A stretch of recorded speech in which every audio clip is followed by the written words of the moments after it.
ಏನು ಲೈಫ್ ರೀ ಇದು ನಮ್ಮದು. ಫೋನ್ದಾಗ ಫುಲ್ ಚಾರ್ಜ್ ಅದ, ಡಾಟಾ ಭೀ ಅದ, ಆದ್ರೆ ನೋಡ್ಲಕ್ಕ ಮನಸ್ಸಿಲ್ಲ. ದೋಸ್ತರು ಎಲ್ಲರೂ ಬ್ಯುಸಿ ಆಗ್ಯಾರ, ಆದ್ರೆ ನಾ ಮನ್ಯಾಗ ಸ್ಟ್ಯಾಚು ಕೂತಂಗೆ ಒಬ್ಬನೇ ಕೂತ್ಬಿಟ್ಟಿನಿ.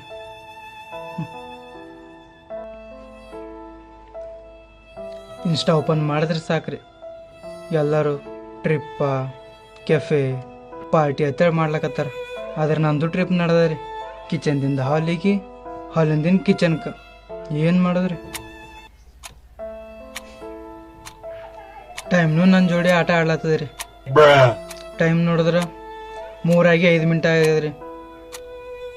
ಆದ್ರೆ ಇನ್ನೊಂದು ಸ್ವಲ್ಪ ಕೂತು ಮಾಡಿ ಸ್ವಲ್ಪ ಲೇಟ್ ಮಾಡಿ ನೋಡಿದ್ರೆ ನನಗೆ ಅನಿಸ್ತದ 5-10 ಮಿನಿಟ್ ಮುಂದೆ ಹೋಗಿರ್ಬೇಕು ಅಂತೇಳಿ.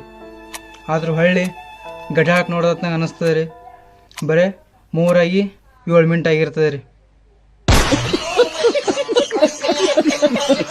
ಮನ್ಯಾಗಿನ ಫ್ರಿಜ್ ಈಗ 10 ಸಲ ಓಪನ್ ಮಾಡಿ ನೋಡೀನಿ ರೀ, ಯಾವುದಾರು ಹೊಸ ಐಟಮ್ ಬಂದಿರಬೇಕು ಅಂತೇಳಿ.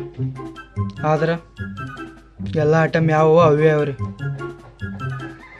ಟಿ ವಿ ರಿಮೋಟ್ ಭೀ ಬಾಜುಕಿ ಅದ್ರಿ, ಆದ್ರೆ ಏನು ಮಾಡೋದ್ರಿ, ನೋಡ್ಲಾಕ ಇಂಟ್ರೆಸ್ಟ್ ಇಲ್ಲ. ಆ್ಯಕ್ಚುಲಿ ಬೋರ್ ಆಗೋದು ಪ್ರಾಬ್ಲಮ್ ಅಲ್ರಿ.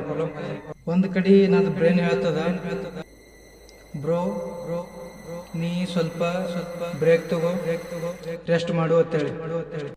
ಆದ್ರೆ ಮತ್ತೊಂದು ಕಡೆ ನನ್ನ ಮನಸ್ಸು ಹೇಳ್ತದ, ಭೈ ನೀ ಫೋನ್ ತಗೋ, ಫೋನಿಗೆ ಒಟ್ಟ ಸೈಡ್ ಬಿಡ್ಲಕ್ಕ ತೊಗೊಂಡು ರೀಲ್ಸ್ ಸ್ಕ್ರೋಲ್ ಮಾಡ್ಕೊತ ಕುಂಡ್ರು ಅಂತೇಳಿ. ಏನು ಮಾಡೋದು ಹೇಳ್ರಿ ಈಗ ನೀವೇ? ಬ್ರೈನಿನ ಮಾತು ಕೇಳು ಏನು ನನ್ನ ಮನಸ್ಸಿನ ಮಾತು ಕೇಳು?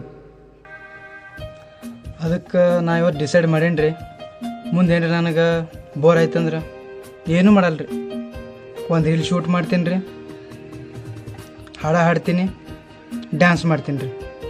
ಅದಕ್ಕೆ ನಿಮಗೂ ಏನು ರೀ ಇವತ್ತು ಬೋರ್ ಆಗಿತ್ತಂದ್ರೆ ಬೋರ್ಗೆ ಹೆಂಗತ್ತೇಳಿ ಕಮೆಂಟ್ ಮಾಡಿರಿ. ಬಾಯ್.